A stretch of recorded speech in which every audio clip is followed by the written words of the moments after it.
Hello and welcome. In this video, I'll show you how to transform an ordinary video clip like this into a stunning long exposure photograph like this. I'll guide you through 3 easy steps to create a masterpiece you'll be proud to frame. Let's dive in and unleash your creativity.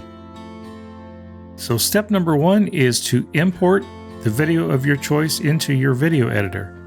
Now the video that you use could be anything that has movement going through the frame. It could be waterfalls, streams, it could be star trails.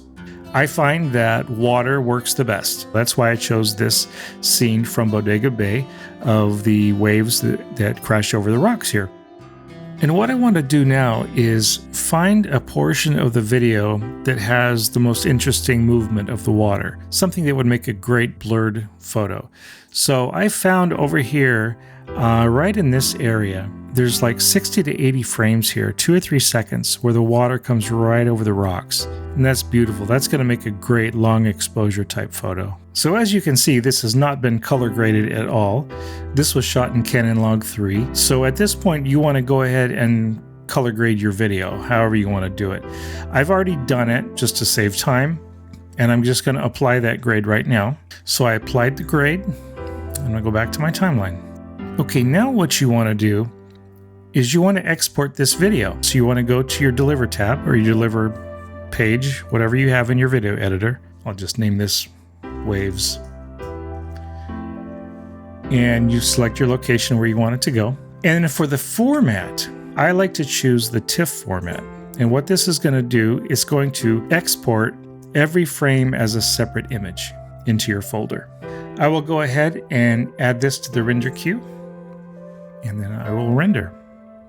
So that part is done. We can actually save this and get out of DaVinci Resolve. Step number 2, we are wanting to go into Lightroom. So we'll go into Lightroom Classic here, and I will go and import the photos that were just exported from the video editor. So I'll go to my import button here. So here they are. I've got them all selected, and I'm going to go ahead and just make sure they're all checked, and I'm going to hit import. All right, now that they are all imported, I'll choose one of these. Go to my Develop tab over here, my Develop module. So I'm going to just do a little bit of grading on this real quick.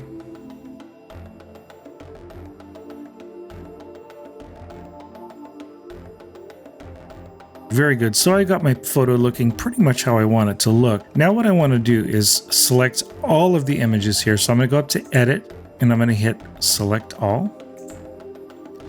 And I'm going to go over to the right on the bottom here. There's a Sync button. You click that Sync button, and you check All, and then you synchronize. And this will set that same development setting across all of the photos.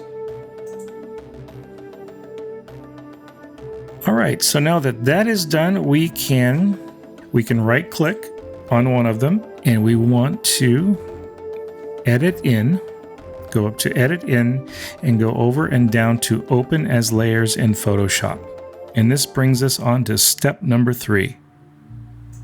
Now this part can take a few minutes. So, it's got 80 or so images to open up as layers, so it can take a little bit. So I will fast forward so that we can save some time here.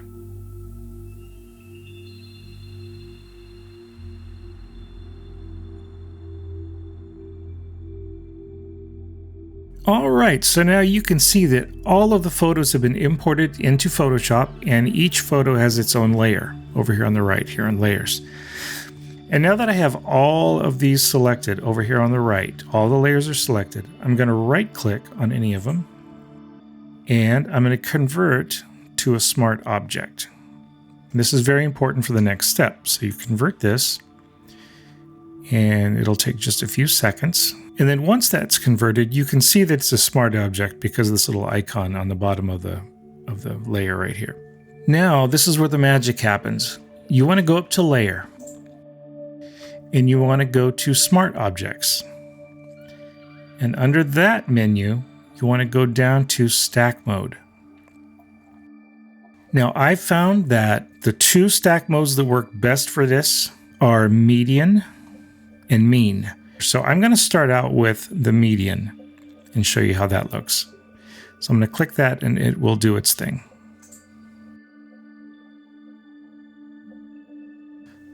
Okay, and here is the result from the median mode. It looks real nice, but I would like to try the mean mode just to see how different it looks. Usually it is quite different. Sometimes I choose median, sometimes I choose mean. It all depends on how it looks. So let's cancel this, or let's undo this.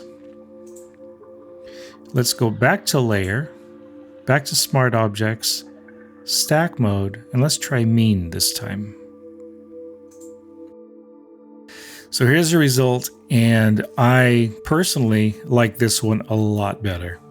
It's a beautiful way to show motion through the image, and this is from your video. It's very, very cool. So what we're going to do to save the computer's brain is we're going to go down to Layer, and we're going to go to Rasterize, Smart Object. This will basically make this into one single picture. So we will do that. And then we just want to basically save this. Just hit save, file save. And once that's saved, go back to Lightroom. And you can see that that picture is now here in the front. And you can see that it went from basically a video with a video still like this into a really, really nice long exposure type photo like this. There you go. That is it. What you got to do now is get that printed, get it framed, and put it on your wall, because that is very, very nice. I did try this with star trails, and it was a nighttime time lapse, and that worked well too. So you can experiment with it. Thanks for watching this tutorial. I hope you learned something and that it inspired you to create one of these images for yourself. Please like and subscribe for more, and we will see you next time.